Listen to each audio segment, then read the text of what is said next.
Bonjour à toutes et à tous, bienvenue sur la chaîne YouTube à la Scrap Room ou sur ma page Facebook du même nom.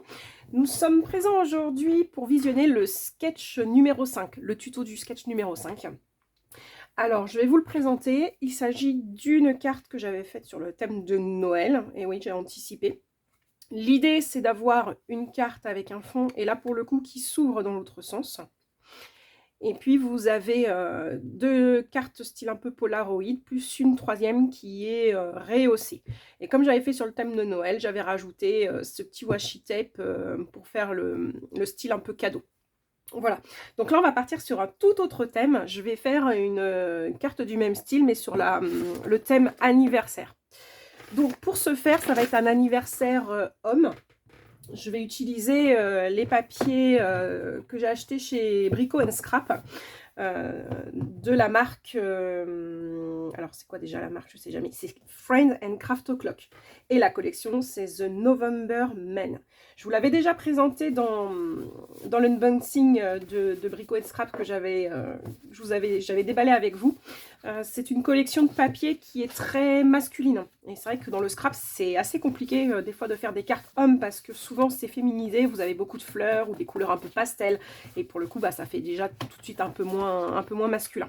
Donc là on va utiliser ces papiers là, et puis pour décorer on va partir, comme c'est un anniversaire pour des 18 ans, sur quelque chose de plutôt masculin, mais style un peu beau gosse, ce genre de choses. Donc là j'ai tout ce qu'il faut. Il faudra juste que je retrouve après. C'est voilà, on va partir un peu sur le costume, le téléphone, le parfum, la montre, ce genre de choses. Voilà, donc ça c'est les papiers qu'on va utiliser. Je vous présente tout de suite la feuille du sketch numéro 5. Donc là comme ça vous allez pouvoir noter les mesures. Cette feuille là vous pouvez la retrouver sur la page Facebook à la Scrap Room, je le mettrai rapidement. Donc vous avez une base de travail qui est de 30 par 11 cm. Au final, vous allez avoir un pli du coup à 15. Ça va vous donner une carte de 15 par 11 cm. Alors si vous avez une base de 29,7, vous embêtez pas, vous prenez votre 29,7, vous le pliez en deux. Et puis ça vous donne à peu près la bonne dimension. Ensuite, vous avez un matage. Vous avez 3 fois pour celui-ci, du coup 6 par 9. Pour qu'ensuite vous puissiez mettre vos DSP. 3 fois pareil, la même taille, 5,5 cm par 8,5 cm. Donc voilà pour le DSP. D'ailleurs, j'ai oublié le DSP du dessous.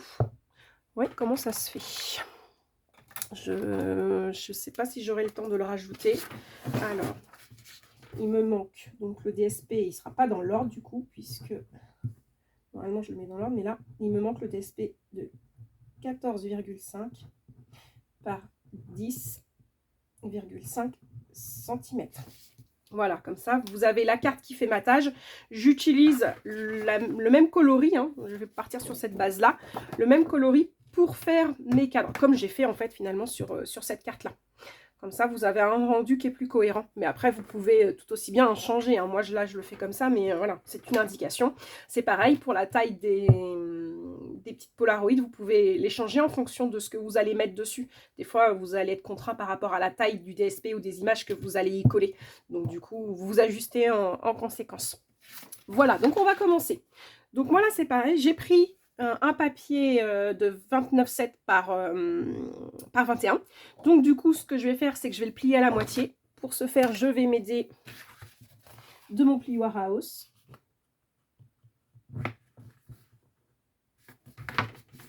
Hop. Voilà. J'ai marqué le pli dans la moitié. Donc déjà, ça c'est fait. Et ensuite, je vais m'aider du massicot, puisque je fais une carte qui va faire 15 par 11. Alors, je pense que je vais l'utiliser comme ça. Ouais, donc du coup, hop, je vais faire par 11. Et l'autre, je le conserve, je pourrais peut-être l'utiliser ultérieurement. Voilà, donc là, j'ai ma base de cartes, 15 par 11. Alors, c'est un peu le papier, il est un petit peu abîmé. Hop, on va essayer. Non, c'est la colle en fait. Bon, ça, c'est pas très grave, je vais pouvoir le retirer. Voilà. Donc, j'ai ma base de travail. Le massicot, je le laisse de côté, je vais en avoir besoin. Là, je vais pouvoir mettre mon fond. Donc sur la présentation de la carte que je vous ai montré, le projet que j'avais commencé, moi j'avais mis un papier blanc tout simple embossé avec des flocons de neige, comme ça je m'étais dit bah ça restait dans le thème de Noël. Moi là ce que je vais faire c'est que je vais utiliser un DSP qui va me convenir au niveau du fond. Alors je vais peut-être pas prendre trop foncé parce que je vais essayer de... Je pense que je vais mettre des petits tags dessus qui vont être un peu plus foncés. Donc on va... Je pense que je vais partir sur celui-là. Ça me paraît pas mal. Ouais, et je vais utiliser ce côté-là. Comme ça, je vais avoir le côté clair ici et le côté un peu plus foncé sur ce côté-là. Voilà. Donc là, je vous ai dit qu'il fallait... C'est celui que j'ai rajouté, hein, le DSP. Hop. Je vais y arriver. Et donc, du coup, là, il me faut un 14,5. Donc, je vais utiliser ce côté-là. 14,5. Et en hauteur 10,5. Voilà. Oui, j'ai pas beaucoup de foncé finalement. Je m'attendais un petit peu plus, mais bon. Ça me va parce que de toute façon, le but, comme je vous ai dit, c'est de pas avoir une carte trop foncée. Donc là, je vais pouvoir... Ah bah oui, c'est vrai. Comme je suis partie de 30, je vais le faire un petit peu plus. Donc c'est vrai qu'effectivement, ça va pas être 10,5 totalement, puisque je suis partie sur une petite base de 29,7 à la base. Hop, voilà, donc je vais retirer 2-3 mm, comme ça, j'aurai bien mon matage pour ma carte. Et donc là, ça devrait aller mieux. Ouais, c'est parfait. Donc voilà, pour bien le voir. Alors ce qui est un peu, avec le vert, c'est pas très pratique parce que du coup, j'ai mon plan de travail qui est vert. Oui, ça va le faire. Voilà, donc là, je prends ma colle. J'espère qu'elle n'est pas sèche parce que je viens de me rendre compte qu'elle n'était pas fermée. Hop, allez, c'est parti. Bon, ça a l'air d'aller.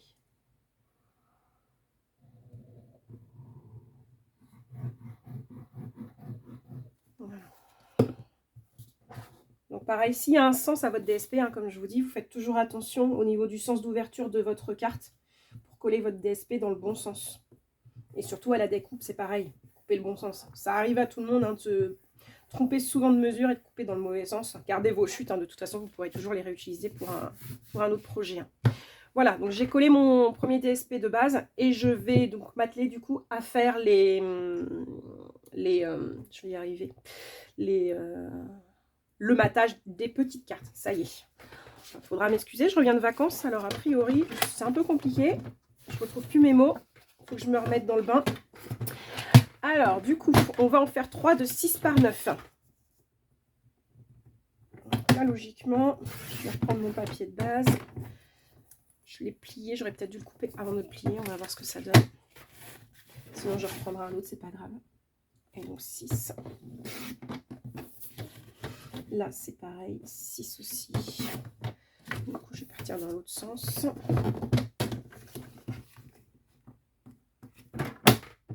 Et 6 également. Voilà. J'ai mes petites feuilles de matage. Maintenant, je vais aller sélectionner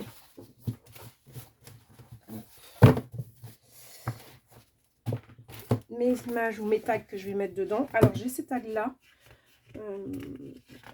Je pense que je vais peut-être les utiliser. Alors, ça risque d'être un peu court. Ah, quoique non. Non, on va être bien. Alors, ce que je vais faire, c'est que je pense que je vais prendre ceux-là. Non, il me semble qu'il y en avait d'autres, mais ils sont plus petits, je pense, les autres. Ouais, ceux-là sont plus petits.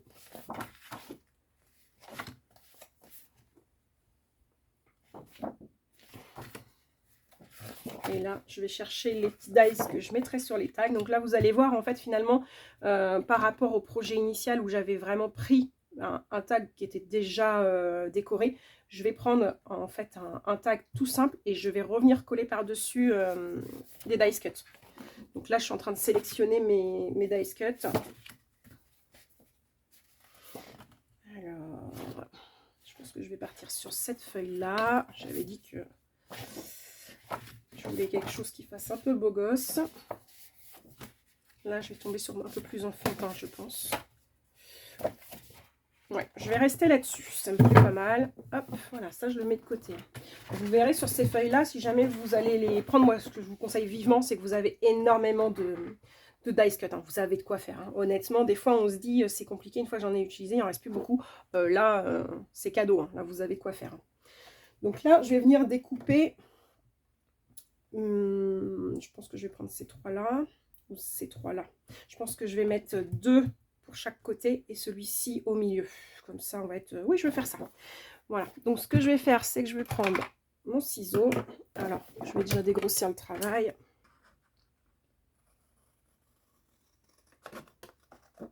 Pour venir couper.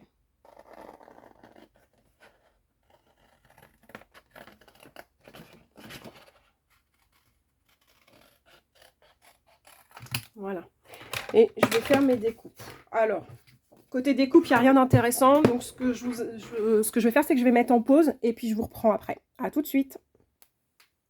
Voilà, je suis de retour. J'ai découpé mes dice cut. Donc là, j'ai mes 3 fonds. Je vais m'empresser, c'est de les coller tout de suite. Hop.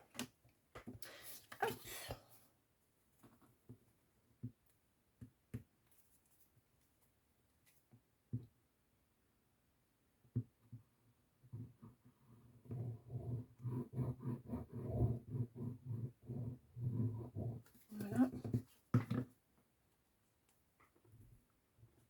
Je vais le centrer. Là, je le mets droit, puisque de toute façon, il sera penché sur la carte. Je fais la même chose avec les autres. Alors, celui-ci est légèrement plus haut, donc il n'y aura quasiment pas de matage en haut et en bas, mais c'est pas grave. Voilà. Et le dernier.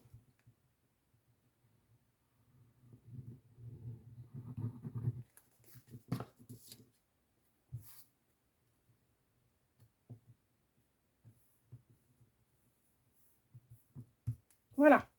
Hop. J'ai mes 3 fonds. J'espère que c'est droit. J'ai pas l'impression, hein. Hop, je peux encore le déplacer, je vais en profiter. Hop, c'est bon. Voilà. Donc là, j'ai découpé aussi en off mes 2 dice cut. Alors, pourquoi j'en ai pas fait 3? Parce que je vais en profiter pour mettre au milieu les 18. Je vais me faire un 18 pour souhaiter l'anniversaire. Voilà. Et ceux-là, je vais les mettre dessus. Et je ne vais pas les mettre en épaisseur. Alors, j'aurais très bien pu le faire, ça aurait un rendu sympa. Parce qu'en fait, ce que je vais faire sur ma carte, c'est celle-ci que je vais mettre en épaisseur.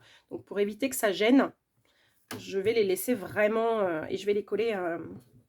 Est-ce que je les colle droit ou de travers aussi? Je pense que je vais les coller de travers aussi. Hop, c'est parti. Alors, je ne sais plus quel côté. Là, c'était celui-là.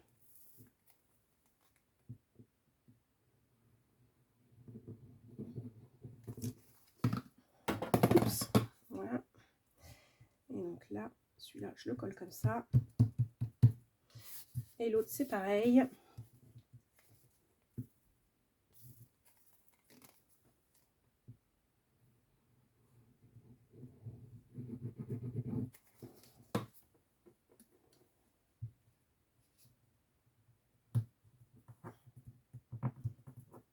Voilà. Donc là, ceux-là, ils sont prêts. Je reprends ma base. Et là, je vais pouvoir coller mes cartes. Il ne faut pas que ça dépasse du DSP. Donc, je vais en coller une comme ça et une autre comme ça. L'idée, c'est d'essayer un peu de les... Pas de les centrer, mais voilà, que les pointes, en fait, soient un peu placées au même endroit. Hop, c'est parti. J'ai plus du tout de colle là-dedans. Je vais vraiment utiliser jusqu'au bout, mais c'est vrai que c'est casse-pied. Hop.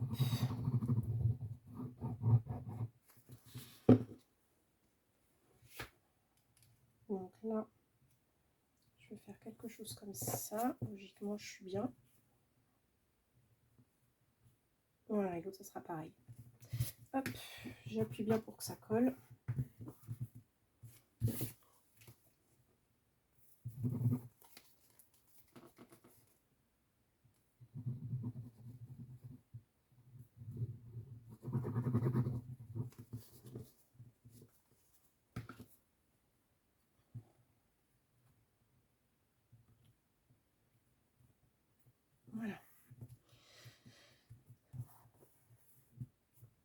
Donc là, c'est bon, j'ai bien collé. Alors, surtout quand vous allez faire les dimensions, effectivement, pas beaucoup plus grand hein, de ce que je vous ai donné, puisque là, vous voyez, ça va être compliqué après pour faire rentrer le tout. Donc là, c'est pas grave hein, si ça se chevauche, mais surtout pas plus grand, parce que bah, du coup, après, quand vous mettez des choses dessus, ça se voit beaucoup moins. Hein.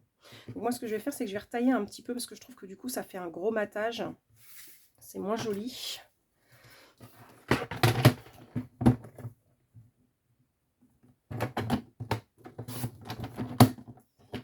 Voilà. Et là, c'est pareil. Juste un petit peu. Voilà. Du coup, on verra peut-être plus aussi. Voilà. C'est celui-là que je vais mettre droit, en fait, que je vais coller droit. Donc, je vais m'aider. Comme vous le savez déjà, si vous avez regardé mes autres tutos, j'ai une facilité à ne pas coller droit. Je sais pas pourquoi, c'est comme ça. Donc, du coup, là, je vais m'aider de l'outil que j'ai acheté. Alors, par contre, c'est pas dans le bon sens. Bon, je pense pas que ça gêne, puisque de toute façon, je n'utilise pas les mesures. Par contre, je vais peut-être le faire de ce côté-là, parce que là, j'ai le pli, donc ça va m'embêter. Voilà. Et comme ça, là, je pourrais coller droit. Est-ce que je le mets peut-être un peu plus bas? Ouais, je vais faire ça. Et donc là, je vais le coller, comme j'avais dit, en épaisseur. Pour qu'il y ait une petite impression de 3D.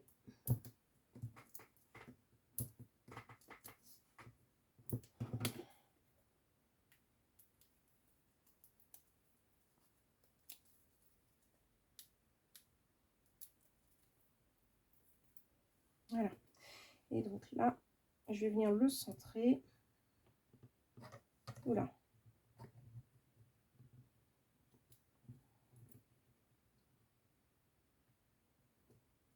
Voilà, là j'appuie pour bien faire adhérer. Je peux ranger ma règle.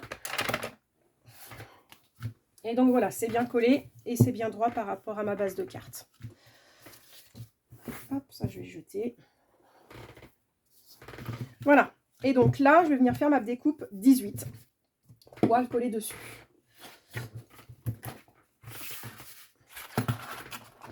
Je vais utiliser les dies 6X que j'avais trouvé chez Nose. C'était une bonne affaire, parce que je crois que je les avais payés quoi, 4 €, quelque chose comme ça. Donc franchement, ça vaut le coup. Hein. Là, c'était vraiment, vraiment pas cher. Donc là, je vais utiliser... Je suis désolée pour le bruit.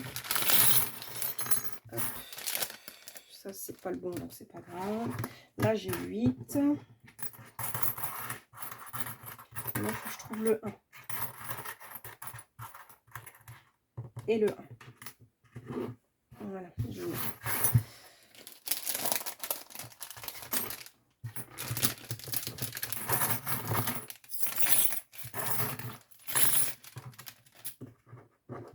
Hop.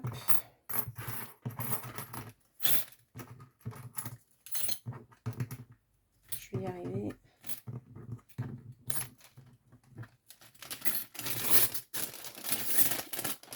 Et je rangerai ça tout à l'heure hors caméra. Voilà. Donc moi, ce que je vais faire, c'est que je vais prendre mon papier vert qui me restait encore tout à l'heure. Et hop, je vais les utiliser pour faire mes chiffres.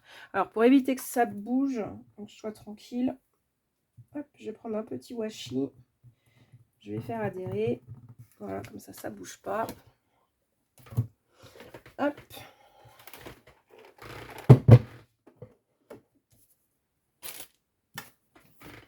Donc, j'avais eu une question pour savoir quelle machine était la plus... Je dirais pas la plus productive ou la plus rentable. Alors moi, j'en ai essayé plusieurs. Honnêtement, j'aime beaucoup la machine Action parce que de base, elle n'est pas très chère. Et franchement, elle fait bien le taf. Après, par rapport à d'autres, là, on est sur un format A5. Il y en a qui vont vous proposer un petit peu plus de largeur. Donc, au niveau du papier, quand vous avez besoin de travailler des grands formats, bah là, vous allez être contraint. Alors que sur les machines un peu plus grandes, forcément, vous aurez un peu plus d'espace. Après, tout est, on va dire, étudiable, entre guillemets. Ça va dépendre de ce que vous allez avoir besoin de faire. Donc là, c'est à vous de voir si vous en avez une petite utilisation et si vous faites des petits projets, ou alors vous vous dites non, je vais en avoir une grosse utilisation, je risque de faire des gros albums ou des grosses pages, et là, auquel cas, vous allez peut-être besoin d'avoir une machine un peu plus importante. Alors là, moi j'avais testé la machine Big Shot de Sizzix qui était pas mal. J'avais eu des bons échos là-dessus aussi. J'avais testé la Stampin' Up aussi qui est pas mal. Après, on m'a parlé d'une autre marque qui vient de sortir, mais honnêtement, je ne serais plus capable de vous redonner le nom. Et là, pour le coup, elle prend carrément des feuilles A4. Donc là, je pense que c'est une nouvelle machine, parce que je n'ai jamais entendu d'autres machines qui prennent des feuilles A4. Donc là, effectivement, si vous voulez travailler des pages, je pense que cette machine est peut-être plus pour vous. Donc voilà, c'est à voir. J'essaierai de toute façon d'emprunter des machines de mes copines. Et comme il y a une Stampin' Up quelque part et une Big Shot Sizzix, j'essaierai de vous faire un comparatif pour voir si ça a une incidence la machine ou pas par rapport à un même dies et un papier un peu plus travaillé. Donc ça, on verra vraiment la différence ou pas. Voilà, donc je réattaque. C'était une petite aparté. Je vais mettre ça de côté. Et là, je vais reprendre ma carte. Et puis là, ce que je vais faire, c'est que je vais pas garder mon entourage. Je reviens tout de suite, je mets pause parce que j'ai oublié de fermer la porte et il y a du bruit. Voilà, c'est reparti. Donc là, j'ai retiré les bords. Là, j'ai pas besoin de les garder. Et puis, pour le 8, je vais retirer ce qu'il y a à l'intérieur. Hop, ben voilà, ça s'est retiré tout seul. Je n'ai pas besoin de trop appuyer. Ça, je vais mettre ça à la poubelle tout de suite. Voilà. Et là, ce que je vais faire, c'est que je vais venir le coller un peu plus en hauteur. Donc là, je vais prendre mes petites bandes. Je ne sais pas si je vous ai déjà montré ça. J'ai trouvé ça sur Temu aussi. Ce qui est assez pratique, c'est du 3D, c'est des bandes. Et là, pour le coup, c'est assez fin. Donc quand vous avez des dies cut qui sont un peu plus fins que la moyenne et que vous ne pouvez pas forcément utiliser les mousses 3D, même les petites, et ben ça, vous décollez, enfin vous découpez à la taille. Et logiquement, ça passe sans que ça se voit. Alors, il faut bien le coller. C'est là où ça demande un petit peu de minutie.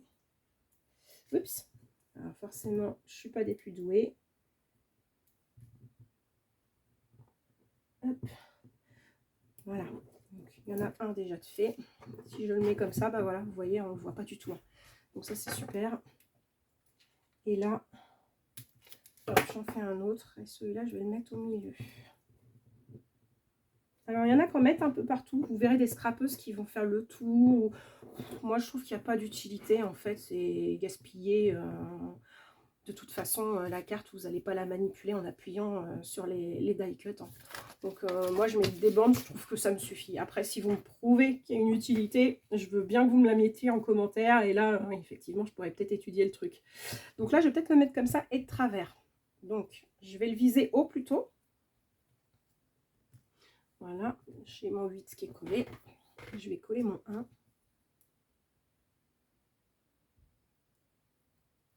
Si j'arrive à retirer la pellicule. Et le 1, je vais le coller comme ça.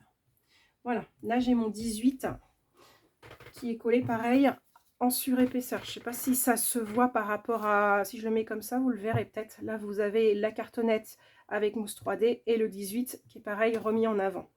Voilà. Donc là, moi, je vais essayer de remettre des petits embellissements ou un petit texte. Alors, comme c'est un joyeux anniversaire, je vais essayer de trouver un petit joyeux anniversaire qui va rentrer. Ou quitte à le faire légèrement déborder. Hein. Je vais voir ça. Je vous mets en off et je vous reprends après. Parce que c'est vrai que je n'ai pas réfléchi à ça. À tout de suite. Voilà, j'ai réfléchi. Donc du coup, je voulais pas spécialement me prendre trop petit non plus. Donc je vais me servir de cette boîte-là que j'ai achetée chez Stampin' Up. J'avais acheté tout ce qui allait, hein, donc les tampons et les dies assortis. Et là, je vais utiliser uniquement le joyeux anniversaire. Et ce que je vais faire, c'est que je vais le tamponner et je vais faire un embossage pour lui donner un peu plus de peps. Je pense que je vais faire un embossage argenté. Comme ça va ressortir avec le flacon, je pense. Hop, j'utilise la Versamark. Donc en fait, comme je vous ai déjà expliqué quand je vous ai montré ça, pour l'embossage, en fait, c'est une sorte de colle. Hop. Voilà, donc là, ça a l'air pas mal. Ouais. sinon j'aurais refait un autre essai, mais je pense que je suis bien. Ah, ou peut-être pas totalement là au bout. Hein. C'est un peu compliqué de recoller. Ouais, c'est bon, ouais. On sent pas trop mal. Hein. Hop, donc là, ce que je vais faire, je vais mettre ça de côté, je nettoierai hors caméra. Je vais prendre... Alors, où est-ce qu'il est mon... Voilà, argenté. Je vais me servir d'une feuille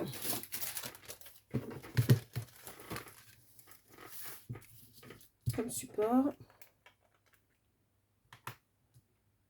En fait, c'est du blanc, mais c'est pas grave.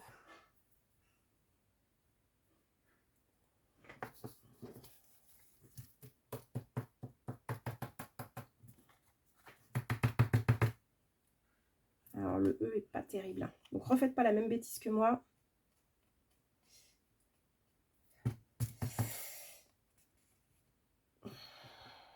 Bon, on voit quand même.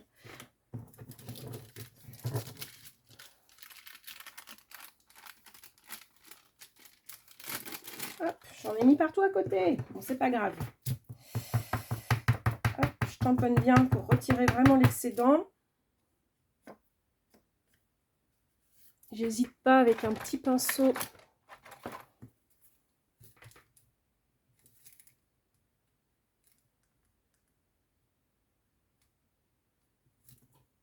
Voilà. Alors, on souffle pas, parce que ça, c'est l'erreur qu'on veut faire. Mais on risque d'en enlever beaucoup plus qu'il n'en faut. Voilà. Donc là c'est bon. Et ensuite, je vais prendre ma machine. Je vais le faire hors caméra, vous allez m'entendre. Je vais le faire rapidement.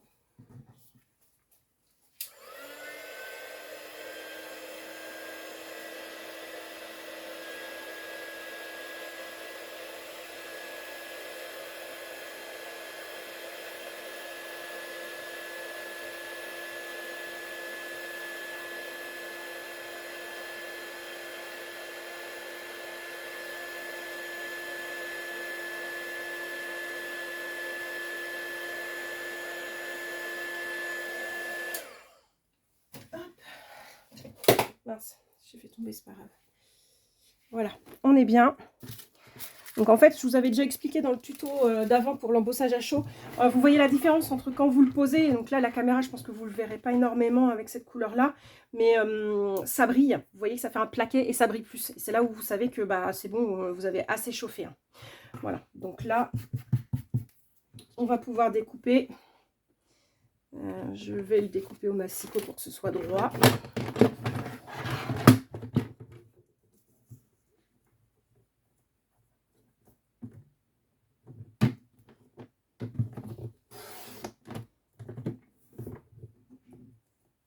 Voilà.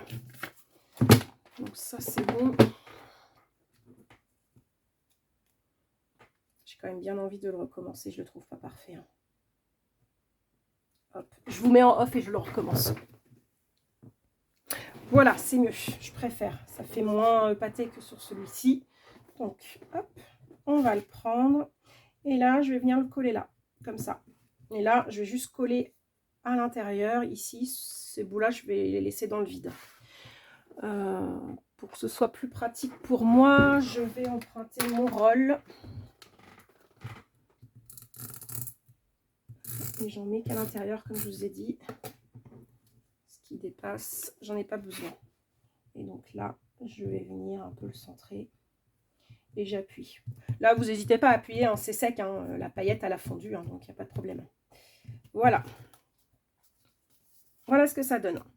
Et donc, comme c'est une carte homme, je vais éviter de mettre des petits strass ou des petits embellissements un peu trop. Hein. On reste sur une carte masculine, hein, donc plus sobre en fait. Voilà, le seul détail un peu clinquant, c'est avec le joyeux anniversaire qui est marqué dessus, avec le 18, voilà, en épaisseur et quelques petits dice cuts. Ce que je vais faire, c'est que je vais coller une feuille blanche à l'intérieur et puis du coup, je pourrai mettre mon message ici. Voilà, alors j'espère que ce tuto vous a plu. Hein. Je vous remets le projet initial et ce qui en a découlé pour l'autre thème, anniversaire. N'hésitez pas, c'est à liker ma vidéo, à la commenter, me poser des questions. Je suis toujours au contact et je réponds sans problème à vos questions. N'hésitez pas aussi à partager, c'est ce qui va m'aider à faire vivre et ma chaîne YouTube et ma page Facebook. Voilà, et ben je vous souhaite une bonne journée, je vous dis à bientôt. Bye bye!